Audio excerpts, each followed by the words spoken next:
오늘 우리가 함께 나눌 하나님의 말씀은 호세아 11장 8절의 말씀이 되겠습니다.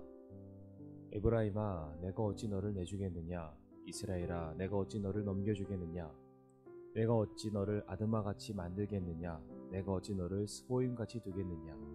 내 마음이 내 속에서 돌아서매 내가 뜻을 돌이키는 것이 한꺼번에 불같이 타오르는도다. 오늘 본문을 살펴보게 되면 이스라엘은 더 이상 누군가의 도움을 구할 수 없을 정도로 절망적인 상황을 맞이하게 됩니다. 당대 최고의 군사력을 자랑하던 아수르 제국의 칼날이 이제 이스라엘의 코앞에까지 다가와 있는 상태였습니다. 그런데 이와 같은 결과는 이스라엘이 자초한 일이었습니다. 하나님을 인정하지 않았고 말씀에 불순종한 결과 이스라엘은 현재의 파멸의 지경에 이르게 된 것입니다.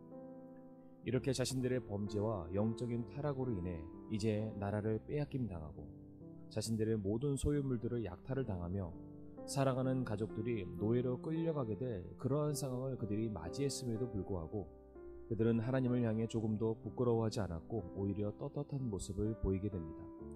당시 이와 같은 이스라엘의 모습들을 보고서 하나님께서 본문 5절에 말씀하시기를 그들이 돌아오기를 거부하였다라고 말씀하실 정도였습니다. 그러니까 이스라엘은 어차피 한번 잘못된 거 그냥 이렇게 살다가 죽겠다는 심정으로 끝까지 그들의 잘못을 뉘우치지 않고 오히려 하나님께로부터 도망치려고 발버둥을 쳤던 것입니다. 성도님들 한번 입장을 바꾸어서 생각해 보시길 바랍니다. 누군가 나를 치를 떨 정도로 싫어하는 사람이 있고 내 얼굴을 보기 싫어서 자리를 떠나는 사람, 내가 없으면 당장이라도 나를 욕하는 그런 사람이 있다고 가정할 때에 우리가 그러한 사람을 사랑할 수 있으며 용납할 수가 있습니까? 단순히 무관심한 그런 차원이 아니라 내가 싫다고 내가 밉다고 말하는 자들을 우리가 어떻게 아무렇지 않게 그들을 포용해주고 사랑해줄 수 있겠습니까? 이것은 결코 쉬운 일이 아닐 것입니다. 그런데 이와 같은 이스라엘 향해서 하나님께서는 본문 8절에 에브라임아, 내가 어찌 너를 내주겠느냐? 이스라엘아, 내가 어찌 너를 넘겨주겠느냐라고 말씀을 하셨다는 겁니다.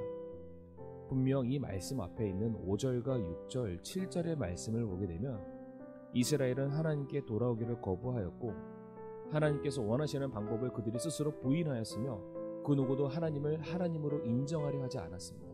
이와 같이 작심하고 멀리 떠나려는 이스라엘을 향해서 하나님께서 먼저 애타는 마음으로 내가 어찌 너희를 놓겠느냐, 내가 어찌 너희를 버리겠느냐라고 이렇게 말씀을 하셨다는 것입니다.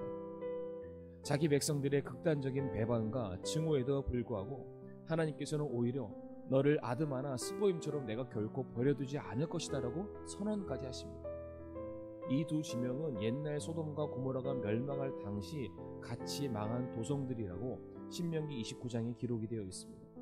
그러니까 당시 이스라엘이 지었던 죄는 멸망해버린 소돔과 고모라에 비한다면 조금 더 용서될 수 없는 반드시 심판받아 멸망해야 될 중한 죄들이었습니다. 하지만 하나님께서는 이스라엘에게만큼은 도무지 그러실 수가 없었던 것입니다. 도저히 자기의 형상을 닮은 자기 백성을 하나님이 함부로 내칠 수 없는 그들을 향한 사랑과 긍휼과 용서의 손길이 하나님의 마음 안에서 솟구쳐 올라왔던 것입니다. 혹시 우리 성도님들께서는 하나님의 이와 같은 마음이 단 1%라도 헤아려지십니까? 예레미야 예가 3장 22절에 이런 말씀이 있습니다. 주의 긍휼로 말미암아 우리가 소멸되지 아니하였으니 그분의 불쌍히 여기심은 끝이 없도다. 하나님께로 돌아가기를 싫어하는 마음, 아니 하나님과 관계하지 않으려고 내가 내 인생의 왕이요 주인 되어 살아가려는 옛 본성, 죄악된 습관이 여전히 우리 안에 남아있음을 우리 자신이 스스로 잘 알고 있습니다.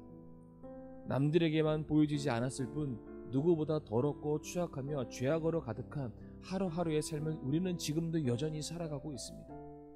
아무리 생각해봐도 솔직한 심정으로 하나님의 은혜와 자비가 아니라 당장이라도 진노와 심판을 받아 마땅한 자들이 다른 사람이 아니라 바로 우리 자신입니다. 그런데 하나님께서는 그런 우리들을 향해서 내가 7번만이 아니라 70번씩 7번, 아니 그보다 훨씬 우리를 향해서 베푸시는 하나님의 끝이 없고 다음이 없는 긍휼과 사랑과 용서의 손길이 매일같이 우리들의 삶에 부어지고 있다는 사실입니다.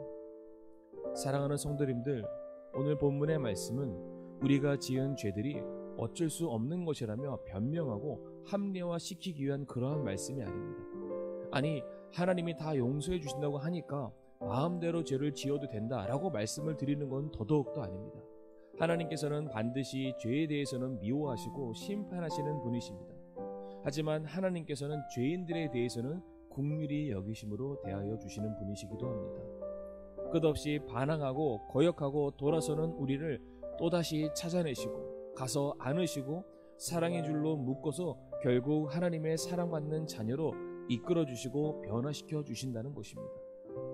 로마서 5장 8절에 우리가 아직 죄인 되었을 때에 그리스도께서 우리를 위해 죽으심으로 하나님께서 우리를 향한 자신의 사랑을 당당히 제시하시느니라 라고 말씀을 하셨습니다. 하나님의 사랑은 우리가 연약한 죄인의 상태에서 아무것도 할 수 없는 그 자리에서 시작이 되었으며 바로 십자가 위에서 증명되었고 완성이 되었습니다. 그리고 그 놀라운 사랑이 지금도 우리를 향해서 계속해서 부어져 내리고 있다는 것입니다.